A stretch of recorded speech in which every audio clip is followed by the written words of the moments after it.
banquete. Ontem nós tivemos um belíssimo banquete lá na minha casa. Aliás, cadê tia Bruna? Tia Bruna, eu acho que a gente deveria comemorar meu aniversário 3 vezes por ano. Hashtag fica a dica, tá? No mundo judaico, comer era muito mais do que uma simples refeição. Era um ato de espiritualidade. Porque estar à mesa com alguém era um ato de comunhão, era mais que amizade, era aceitação, era lealdade. Era dizer, nós temos uma aliança. Por isso, os fariseus se escandalizavam com Jesus pelo fato dele comer com publicanos e pecadores.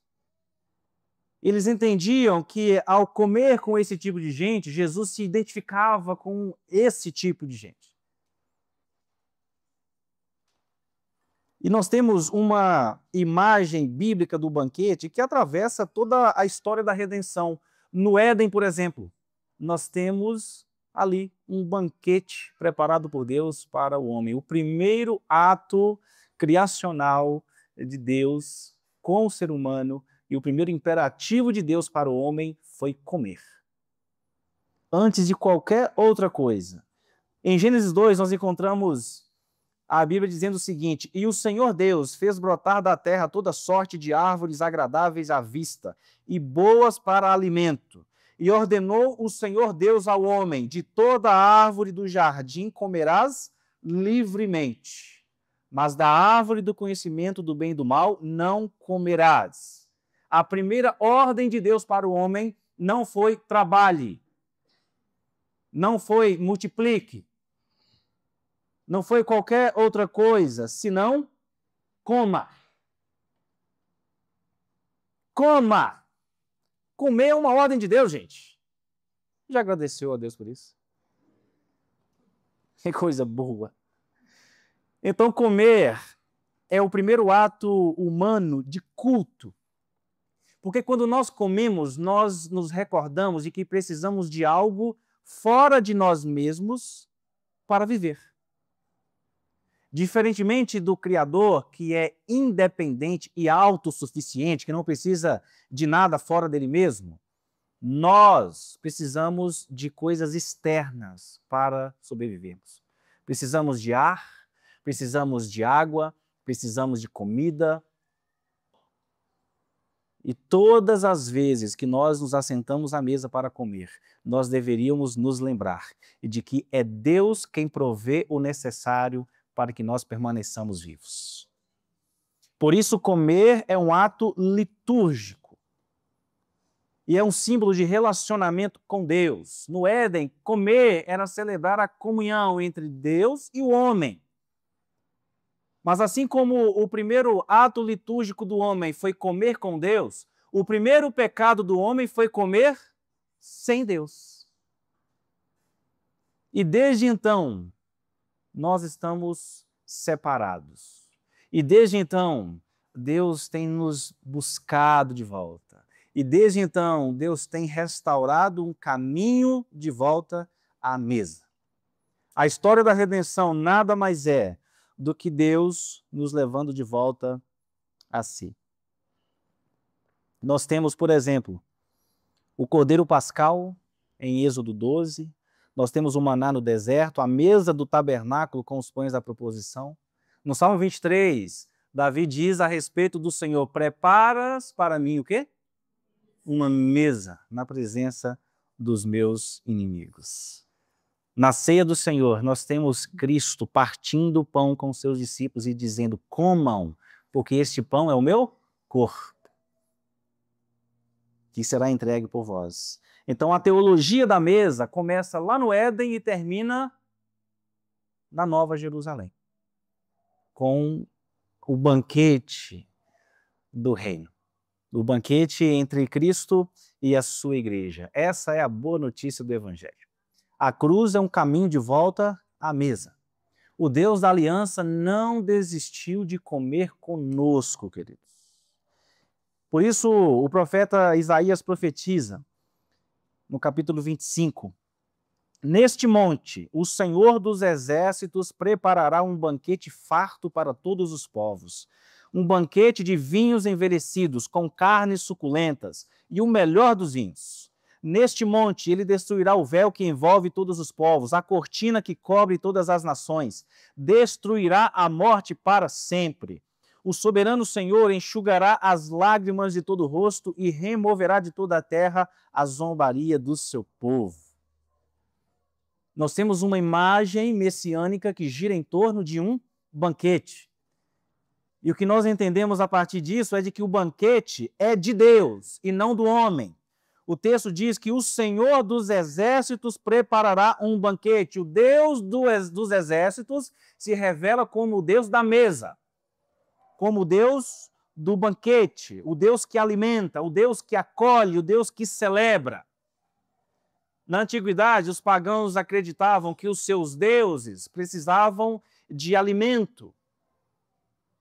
Mas aqui nós temos um Deus que vem e nos alimenta com o pão da vida, que é o seu próprio Filho. Além disso, nós descobrimos que esse banquete é universal e exclusivo ao mesmo tempo. Porque Isaías diz que o banquete será farto para todos os povos. Nós não temos um Salvador que morreu por uma nação, nós temos um Salvador que morreu pelo mundo inteiro. E nós temos que testemunhar desse Criador em todas as nações. Não se trata apenas de Israel, mas de cada alma vivente neste mundo. Então é universal. O convite é para todos. Deus deseja que todos sejam salvos. Mas é também exclusivo, porque o texto diz que o banquete será preparado neste monte, no Monte Sião. Todos são chamados, mas só acessarão o banquete aqueles que estiverem vestidos com as vestes de justiça de Cristo. E se não passarmos por Cristo, nós não nos assentaremos à mesa com o Senhor. Além do mais, esse banquete é uma celebração da redenção, não é um jantar comum. É a celebração da vitória de Deus sobre a morte. A própria morte será destruída para sempre, é o que diz o profeta Isaías. Então, aqui nós comemoramos a vitória de Deus, não sobre um povo, mas sobre a própria morte. A nossa última e pior inimiga. E, por fim, esse banquete profetizado por Isaías é o fim das nossas lágrimas. Ele enxugará do rosto toda lágrima. A mesma promessa que aparece em Apocalipse 21, verso 4. Isaías e João veem a mesma coisa. Um povo assentado à mesa com o Cordeiro, desfrutando de um banquete. E esse banquete não é apenas o fim da fome, mas o fim da separação, o fim da distância. Nós teremos naquele dia o Criador partindo o pão conosco. E eu amo quando o Eugene Peterson fala que a mesa é o lugar onde a graça se torna visível. E é por isso que Jesus usa tanto a mesa em suas parábolas. Porque a mesa é um símbolo daquilo que Deus sempre quis: proximidade. Deus não quer apenas ser adorado de longe, Deus quer ser conhecido, amado e desfrutado de perto. E é isso que a mesa nos oferece. Então é nesse cenário que Jesus nos conta a história de um homem que preparou um grande banquete e quando tudo estava pronto, ele mandou chamar os convidados, mas cada um começou a dar uma desculpa diferente. Cada um tinha coisas mais urgentes a fazer. E aqui nós temos um grande mistério revelado. Nós aprendemos nesta parábola que há uma mesa posta no céu e há corações distraídos na terra.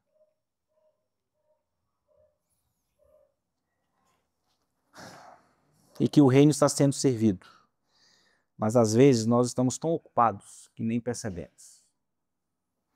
E nós temos pelo menos 4 cenas nesta parábola que nós precisamos estudar de perto.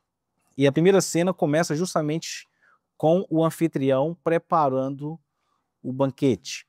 E a lição que nós aprendemos aqui é de que a graça prepara a mesa antes da fome chegar.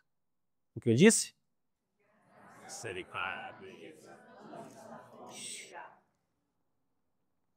Aqui está o DNA do Evangelho. Nós temos um homem preparando um banquete e convidando muitas pessoas. Antes que alguém pedisse, antes que alguém sentisse fome, o banquete já estava pronto. A graça é sempre anterior à nossa ação. Antes do homem desejar se aproximar de Deus, existe o desejo de Deus de se aproximar do homem. É disso que trata essa parábola. Um dos nossos comentaristas observa que esse aqui é um ato unilateral do anfitrião, porque é a generosidade daquele homem que dá início a tudo, que dá início à festa. E é o retrato de um Deus que não espera ser procurado, mas um Deus que toma a iniciativa em nos procurar. E desde o Éden, o movimento de Deus tem sido esse. Ele é quem vem ao nosso encontro. E tudo que existe na fé cristã, queridos, é resposta e não início. É sempre Deus quem dá o primeiro passo. É sempre Deus que se move primeiro. A gente só responde. Nós nunca começamos nada na nossa relação com Deus. Nada. Na teologia, nós chamamos isso de graça preveniente ou graça antecedente. O que Agostinho, em suas Confissões, resume bem quando diz que toda busca do homem por Deus é resposta à busca de Deus pelo homem. Se você está aqui nesta noite, é porque Deus já está te procurando. E Deus quer falar com você. Deus não fala com quem não está presente, né? Então, se você está aqui hoje, é porque Ele quer falar justamente com você. Segundo o costume da época, toda grande celebração vinha com 2 convites. O primeiro convite avisava o dia que seria a festa. E o segundo convite era na hora da festa. Nós, então, partimos do pressuposto de que o primeiro convite já havia sido enviado e agora nós temos o segundo convite. E o que o texto diz é que este anfitrião convidou muitas pessoas. E ele mandou dizer: venham, porque tudo já está pronto. O que vai ecoar as palavras de Jesus na cruz: está consumado. A obra está pronta. O reino já está aqui. Não há nada mais a ser feito. Tudo que vocês precisam já está presente. Já está feito. O cristianismo não é a história de pessoas tentando preparar algo para Deus, mas a história de um Deus que prepara tudo para pessoas que não tinham nada a oferecer. E o texto também diz que ele convidou muita gente. Por quê? Porque a mesa de Deus é grande. Como é que é, Maurão? É um Deus bitelo. Bitelo, grandão. E a lista de convidados é também gigantesca.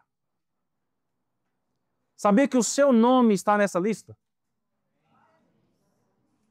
Está lá o seu nome, no meio de tantos outros. Deus convida a todos, sem distinção, de povo, de raça, de cor, de status, não importa. Nós temos aqui um Deus cuja mesa é grande, cuja lista de convidados tem o nome de cada um de nós. E prepara para nós o quê, gente? Um banquete.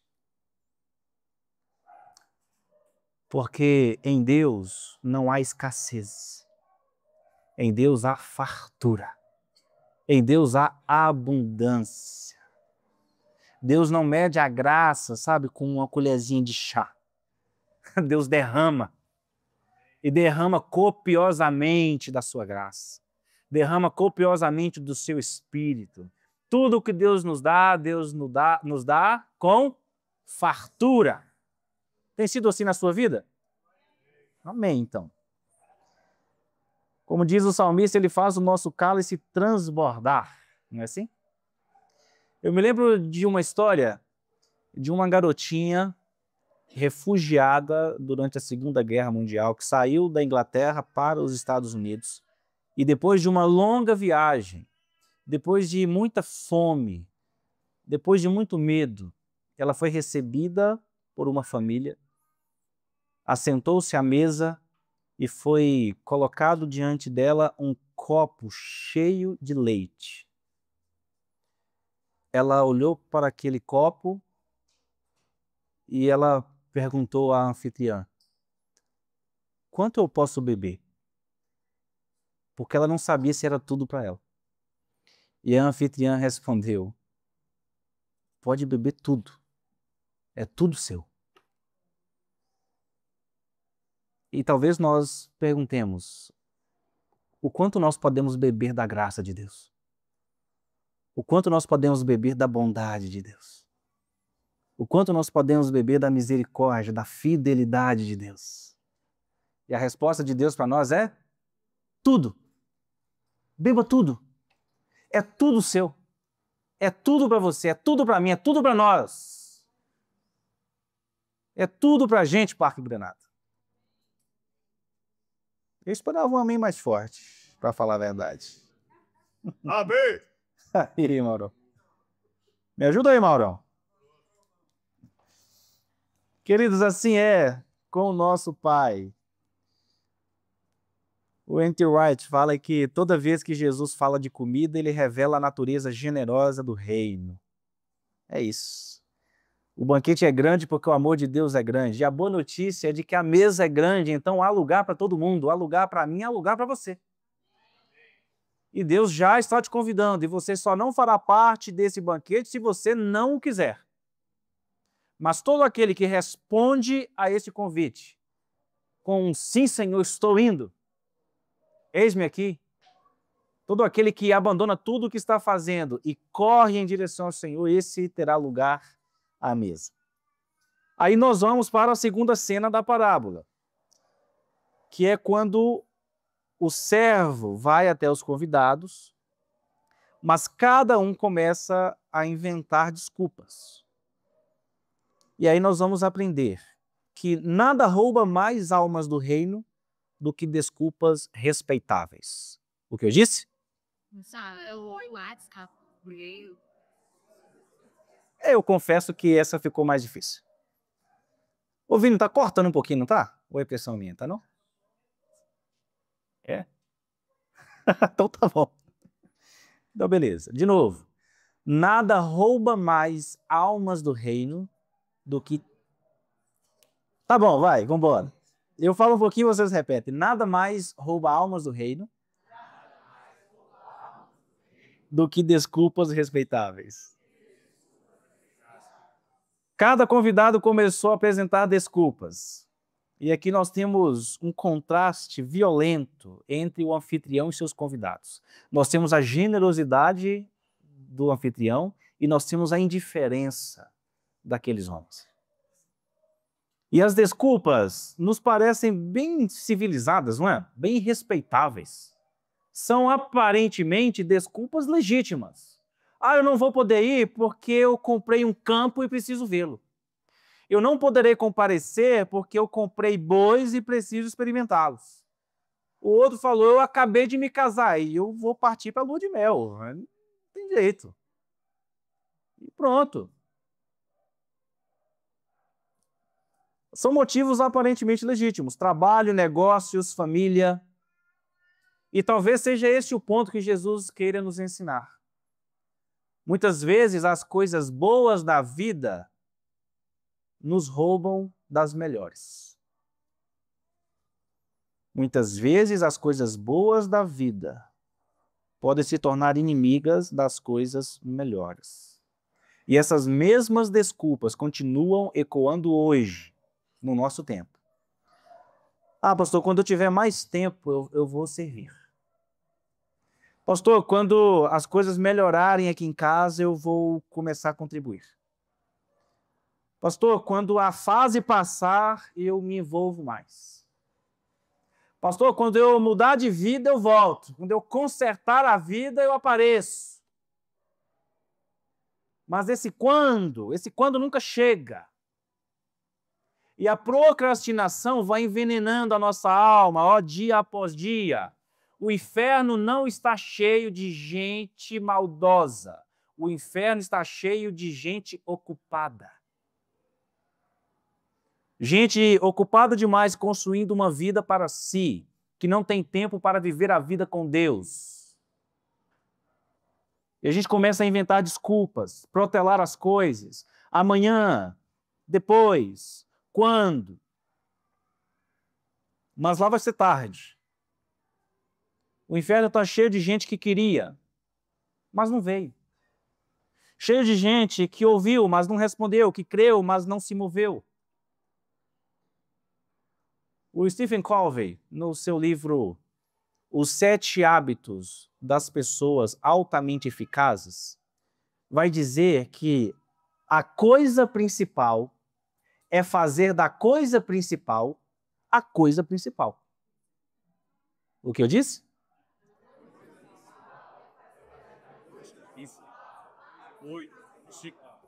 É simples.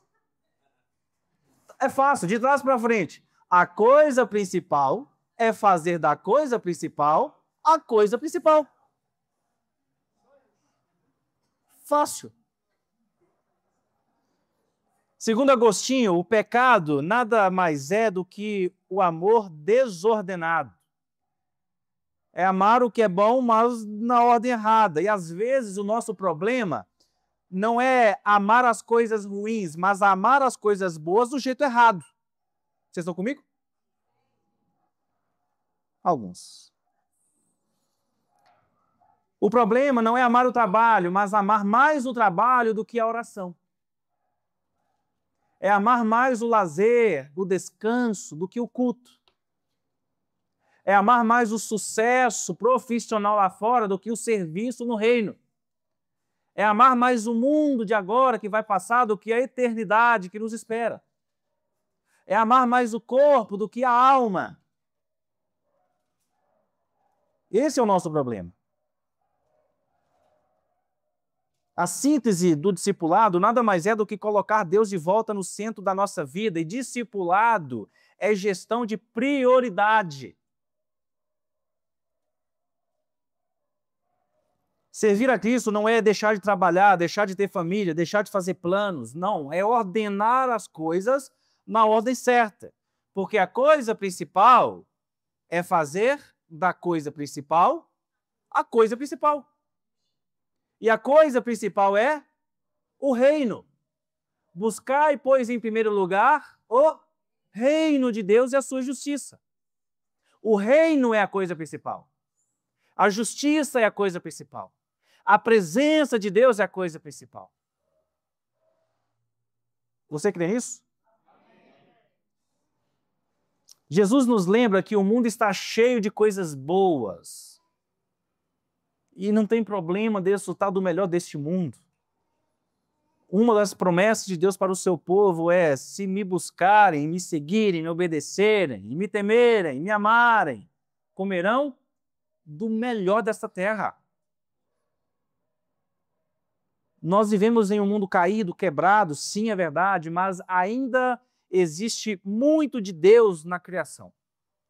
Nós temos um mundo bom, cheio de prazeres, cheio de lugares bonitos, cheio de comidas gostosas. E não há problema algum em desfrutarmos dessas coisas. O problema é fazer dessas coisas a coisa principal na nossa vida. E toda vez que nós deixamos a coisa secundária se tornar a coisa principal, essa coisa principal se torna um ídolo. E todo ídolo nos rouba a mesa.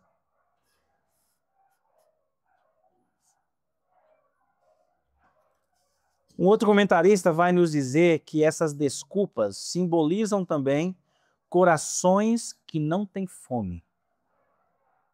Mas é o cão mesmo, hein? Que isso, rapaz? Meu Deus do céu. Uma igreja, uma igreja séria com uma cachorrada dessa do lado. Meu Deus. De novo, essas desculpas simbolizam corações que não têm fome. A fome é o portal da graça de Deus. Para quem não tem fome, o banquete não faz sentido. O problema é que nós estamos tão saciados com as coisas do mundo que não temos mais fome para Deus. Nós vivemos beliscando os petiscos do mundo, que quando chega a hora do prato principal, que é o Senhor, nós não temos mais apetite. A gente não tem mais prazer nas coisas de Deus, porque já gastamos todo o nosso prazer nas coisas da terra. O banquete não é para quem sente falta, é para quem tem fome de Deus. Como diz Jesus, bem-aventurado aquele que tem fome e sede de justiça, porque serão saciados. Através do profeta Jeremias, Deus nos diz: buscareis e me achareis quando me buscarem de todo o coração. O que significa que Deus quer ser achado, mas Ele exige uma busca sincera, Ele exige uma busca intensa, tem que ser de todo o coração. Deus não se revela aos mornos, Deus não se revela aos indiferentes, Deus não se revela aos satisfeitos. Deus pertence aos famintos, Deus pertence aos sedentos. Eu amo quando o Tozer diz assim: ó Deus Trino, eu quero te querer. Anseio ser cheio de anseio. Eu tenho sede de ter mais sede de ti. Porque não dá para encher um copo que já está cheio. Então, primeiro nós nos esvaziamos. Então Deus vem e nos enche dele mesmo.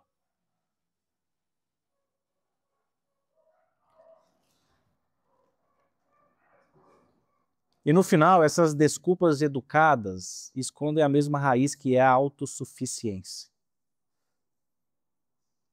Nós não precisamos do anfitrião.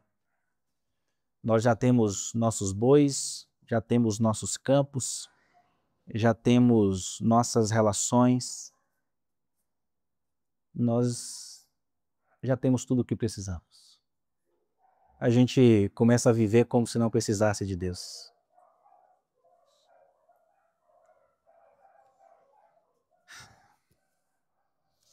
E sabe o que o anfitrião faz quando o seu convite é rejeitado?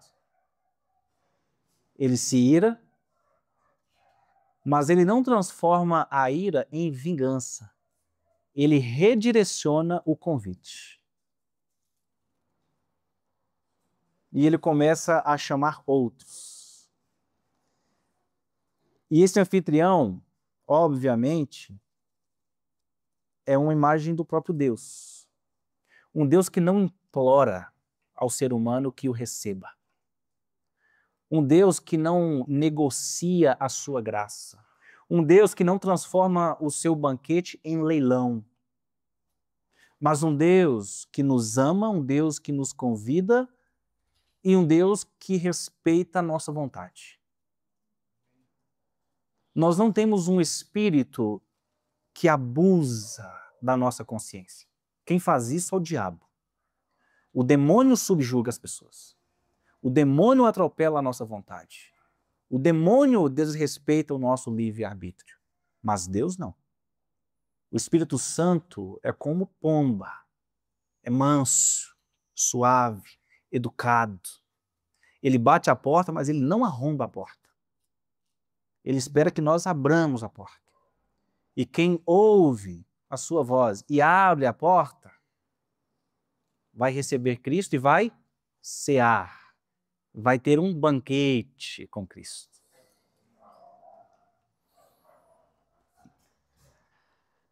Então nós temos aqui uma verdade bela e severa ao mesmo tempo.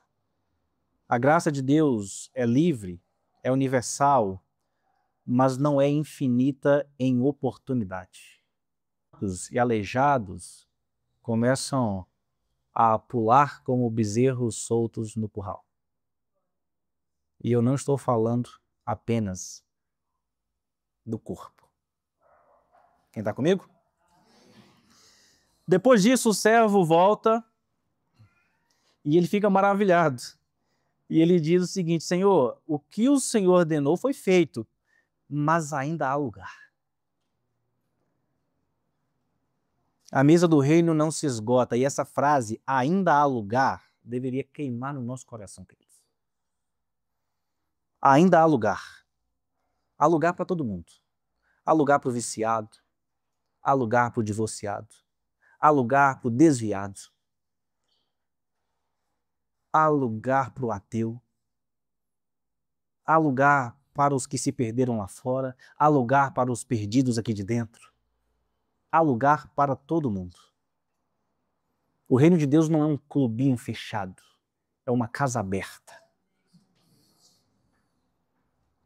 E aqui nós temos um ponto onde a parábola deixa de ser apenas uma história e se torna a nossa vocação. E se nós repararmos bem, nós somos a imagem viva dessa parábola. Porque nós somos, os cegos, mancos, aleijados e pobres que foram buscados. Nós não podíamos chegar à mesa sozinhos, mas Deus veio e nos buscou. E quem foi alcançado por essa graça não pode se acomodar, precisa virar um mensageiro da própria graça. A graça que nos buscou nas ruas nos envia de volta às ruas para buscar outros. E então nós chegamos à nossa quarta e última lição. Quem se assenta à mesa da graça é enviado de volta ao caminho. O que disse?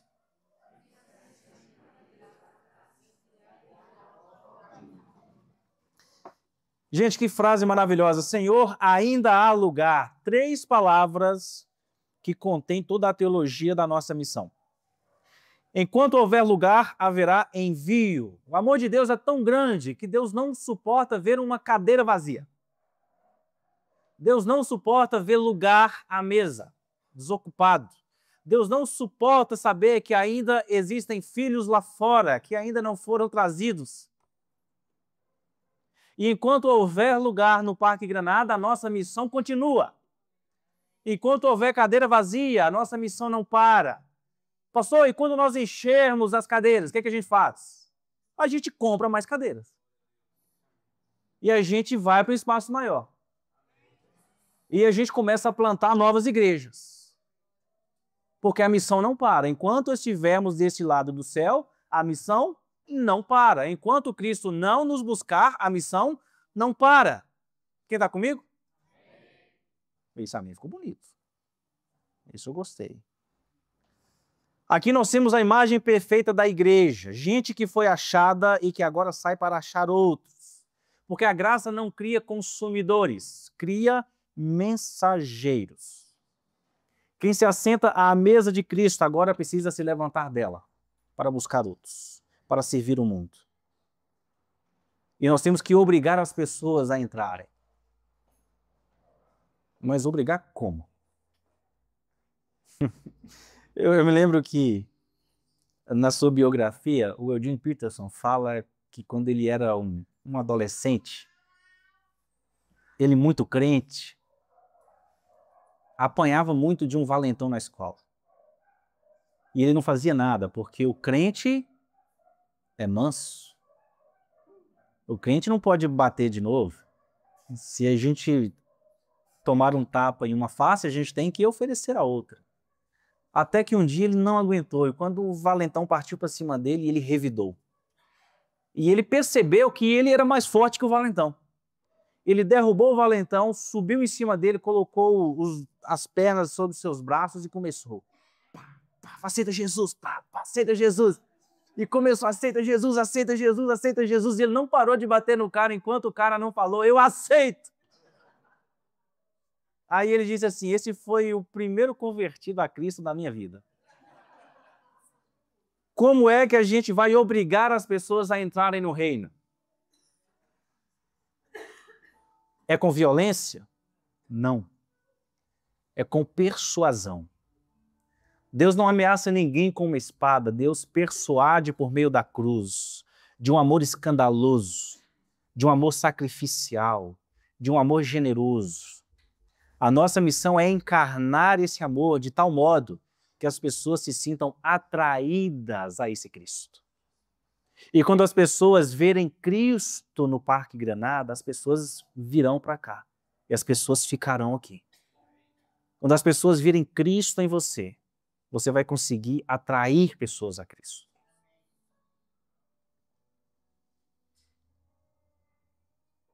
O Evangelho é esse convite de um amor que não desiste. E é esse amor que move a igreja. Nós somos esse servo.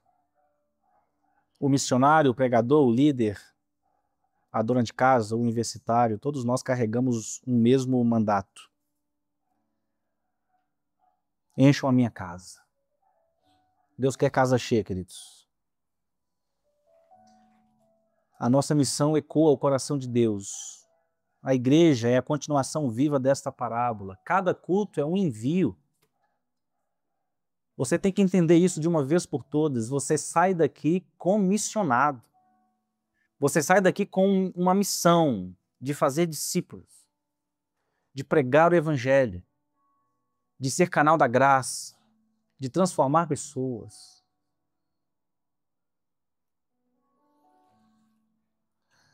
Cada bairro dessa cidade é um beco que precisa ser visitado.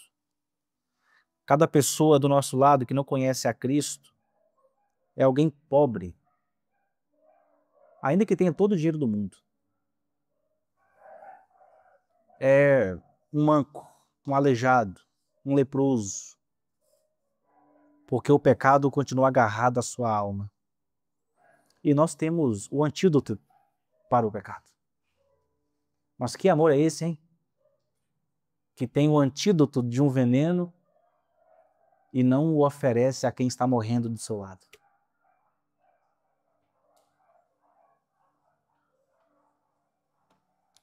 O Evangelho é como um grande banquete e o nosso trabalho é chamar os convidados. E guarda isso aí no seu coração. O maior milagre do Evangelho não é ver gente entrando, mas ver gente saindo para buscar outros. Mais uma vez, o maior milagre do Evangelho não é ver gente entrando, é ver gente saindo para buscar outros. É esse tipo de igreja que nós queremos ser. Não apenas uma igreja que recebe muita gente, mas uma igreja que vai à procura de gente. Concluindo, o Evangelho sempre foi sobre uma mesa. No Éden, o homem comeu sozinho, longe de Deus, e desde então todos nós carregamos essa fome de volta. Fome de propósito, fome de perdão, fome de pertencimento, fome de sentido. E a boa notícia do Evangelho é de que Deus não nos deixou vagar pelo mundo com fome, mas preparou para nós uma mesa. E a mesa é o Evangelho. E o pão que nos alimenta é o próprio Cristo. E a igreja agora, cheia do Espírito Santo, é esse servo que vai pelas ruas dizendo: venham, porque tudo está pronto.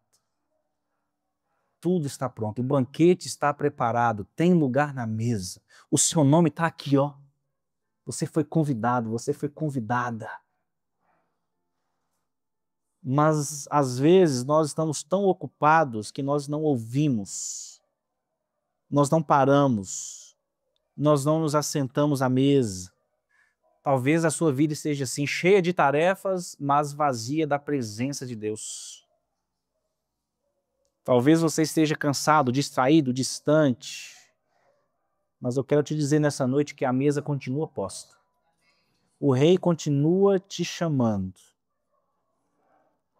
Você só precisa parar, ouvir, sentar e comer.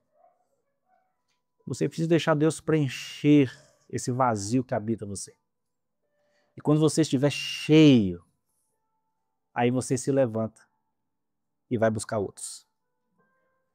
Amém por isso? Vamos orar? Abaixe sua cabeça, feche seus olhos.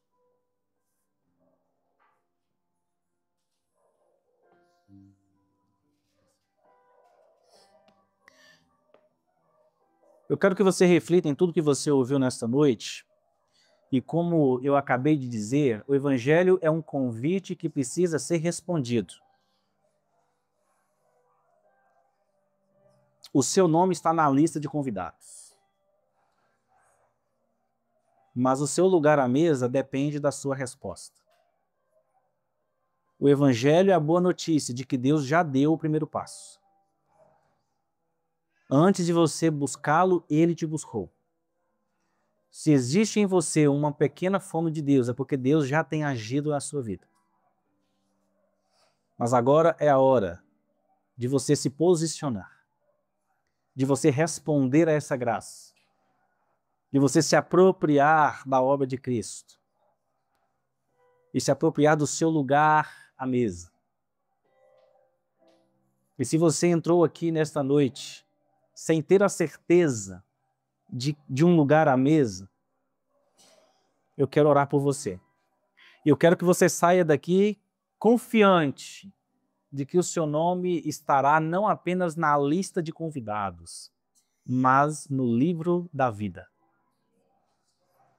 Se é esse o seu caso, levanta a sua mão só um pouquinho, que eu quero orar por você nessa noite. Amém. Amém. Mais alguém? Amém. Amém. Glória a Deus. Glória a Deus. Pai, que o Senhor receba estes que ergueram suas mãos nesta noite. Que o Senhor possa completar a boa obra que o Senhor começou na vida deles hoje. Que o teu Santo Espírito seja derramado sobre cada um, gerando um novo nascimento, transformação, adotando-os, selando-os para o dia da redenção. Pai, dê a eles um lugar à mesa e escreve o nome deles no livro da vida. Em nome de Jesus. Mas não abre os olhos ainda não. Eu quero orar por você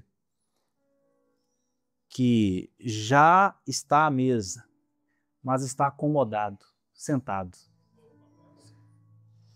Você que entendeu nessa noite que precisa se levantar e precisa sair pelo mundo, anunciando essa mesma graça. Você que entendeu que a partir de hoje precisa viver em missão. Missão na sua casa, missão no seu trabalho, missão na sua faculdade, missão na sua escola. Não importa onde. Você que quer ser esse servo que anuncia, há lugar à mesa, há lugar na casa. Venham, venham, venham todos, os feridos, os cansados, os sobrecarregados, venham. Há lugar na casa, há lugar na mesa. O Senhor te chama. Se você quer ser um instrumento dessa graça, levanta a sua mão também um pouquinho que eu quero orar por você. Amém, amém. Mas eu confesso que eu esperava mais mãos erguidas, viu, igreja? Nós acabamos de dizer que queremos ser uma igreja que busca. Nós queremos viver o maior milagre do Evangelho, que não é ver gente chegando, mas ver gente saindo à procura de outros. Você é essa igreja. Nós juntos somos essa igreja. A igreja faz o que nós fazemos. A igreja é o que nós somos. Então eu vou te dar mais uma chance só. Se você quer ser esse tipo de servo, se você quer nos ajudar a ser esse tipo de igreja, levanta a sua mão.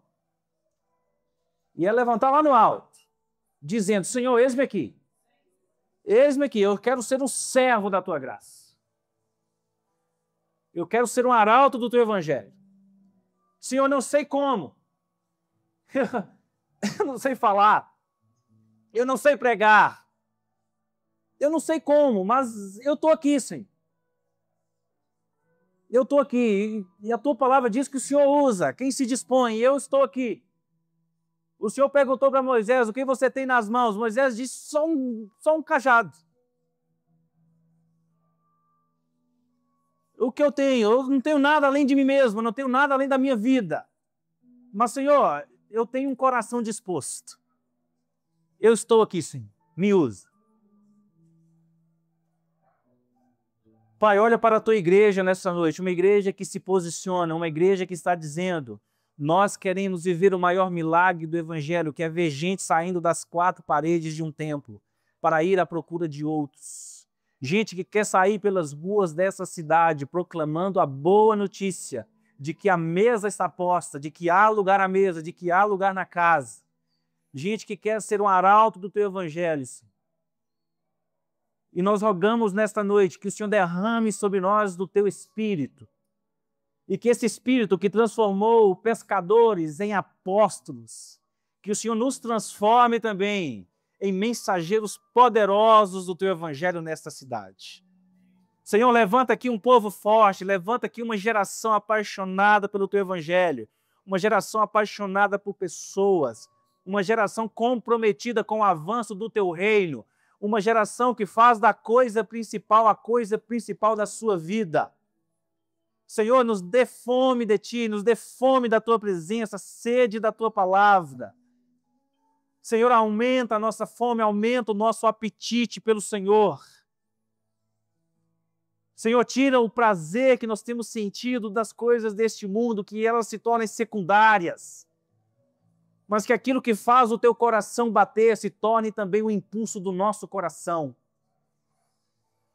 Senhor, abre os nossos olhos para que possamos contemplar a beleza de Cristo. Senhor, unge o teu povo, que haja unção, que haja autoridade, que haja poder fluindo das nossas palavras, dos nossos abraços, dos nossos conselhos. Senhor, que os nossos amigos, familiares, parentes, colegas, que todos possam ver Cristo em nós. Que eles tenham fome de Cristo a partir da nossa vida, que a nossa fome contagie outros, que a nossa vida seja um perfume suave, um cheiro agradável do Senhor, de tal modo que as pessoas queiram o Cristo que nós temos. Em nome de Jesus, nós clamamos ao Senhor. Nós queremos viver e nós queremos gastar a nossa vida pelo Senhor.